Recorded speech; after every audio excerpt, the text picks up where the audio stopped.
நம்ம வெண்பாவை இந்த ரவுடிகள் நல்ல விதமாக ஹாஸ்பிட்டலில் கொண்டு வந்து அட்மிட் பண்ணிட்டாங்க. டாக்டருமே அவங்களுக்கு ட்ரீட்மெண்ட்லாம் கொடுக்குறாங்க. அப்படிங்கிறதால நிச்சயமாக நம்ம வெண்பா சேஃப்டி சோனுக்குள்ளே வந்துட்டாங்க. அவங்களுக்கு எந்த ஒரு ஆபத்தும் இருக்காது அப்படின்னு சொன்னாலுமே, அவங்களே இப்போ யார் மீட்க போகிறாங்க, அவங்க எப்படி திரும்ப வீட்டுக்கு வர போகிறாங்க, அவங்க கூட இருக்கிறவங்க அவங்கள கடத்தி வச்சிருக்கிறாங்க அப்படிங்கிற விஷயம் அந்த டாக்டருக்கு நிச்சயமாக தெரியும். அப்படிங்கிறப்ப அந்த டாக்டர் மனசு வச்சாங்க அப்படின்னு சொன்னால் நிச்சயமாக நம்ம வெண்பா சேஃப்டியாக வந்துருவாங்க. இதற்கு இடையில நம்ம மல்லி தான் வெண்பாவை பத்திரமா மீட்டு வீட்டுக்கு கூட்டிகிட்டு வருவாங்க அப்படின்னு சொல்லி எதிர்பார்க்கப்படுது. ஏன்னா நம்ம எல்லாருக்குமே நல்லா தெரியும் மல்லி ப்ரெக்னெண்ட்டாக இருக்கிறாங்க. அப்படிங்கிறதால அடிக்கடி அவங்க ஹாஸ்பிட்டல் செக்அப் அப்படிங்கிற மாதிரி போக வேண்டிய ஒரு சூழ்நிலையில் இருந்துட்டு இருக்கிறாங்க. ஏற்கனவே ஒரு 2 டைம் ஹாஸ்பிட்டல் போயிட்டு வந்திருக்கிறாங்க. இப்போ வீட்லேயுமே மல்லிக்கு அந்த வாமிட்டிங் சென்சேஷன்லாம் ஸ்டார்ட் ஆகிடுச்சு. மசக்க அப்படிங்கிற மாதிரி சொல்லுவாங்க. இந்த டைமில் வந்து அவங்களால மறைக்கவே முடியாது.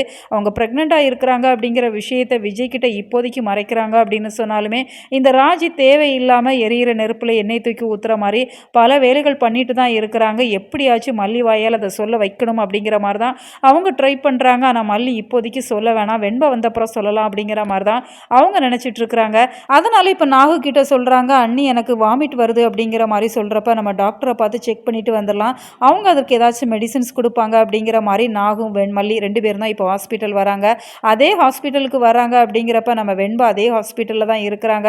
ஸோ நிச்சயமாக நம்ம வெண்பாவை பார்த்துருவாங்க, வெண்பாவை மீட்டு இவங்க வீட்டுக்கு கூட்டிகிட்டு வந்துருவாங்க அப்படின்னு சொல்லி தான் நிறைய எதிர்பார்ப்புகளை ஏற்படுத்தி இருக்கிறாங்க.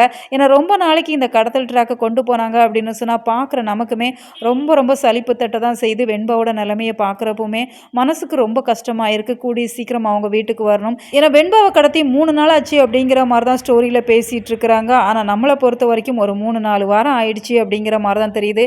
கிட்டத்தட்ட 1 மாதம் ஆயிடுச்சு அப்படிங்கிற மாதிரி தான் ஸ்டோரி லைனை கொண்டு வந்துட்டு இருக்கிறாங்க. ஸோ கூடிய சீக்கிரம் மல்லி வெண்பாவை மீட்டு வீட்டுக்கு கூட்டிகிட்டு வந்துட்டாங்க அப்படின்னு சொன்னால் வேறு லெவலில் சூப்பராக இருக்கும். நம்ம விஜயுமே மல்லி மேலே இருக்கிற கோபத்தையெல்லாம் மறந்துட்டு புது குழந்தையை வரவேற்க தொடங்கிடுவாங்க. ஸோ வெயிட் பண்ணி பார்க்கலாம். உங்களோட கருத்துக்களை மறக்காமல் கமெண்ட்டில் சொல்லுங்கள். மேலும் இது போன்ற வீடியோக்களுக்கு நம்ம சேனலை சப்ஸ்கிரைப் பண்ணுங்கள்.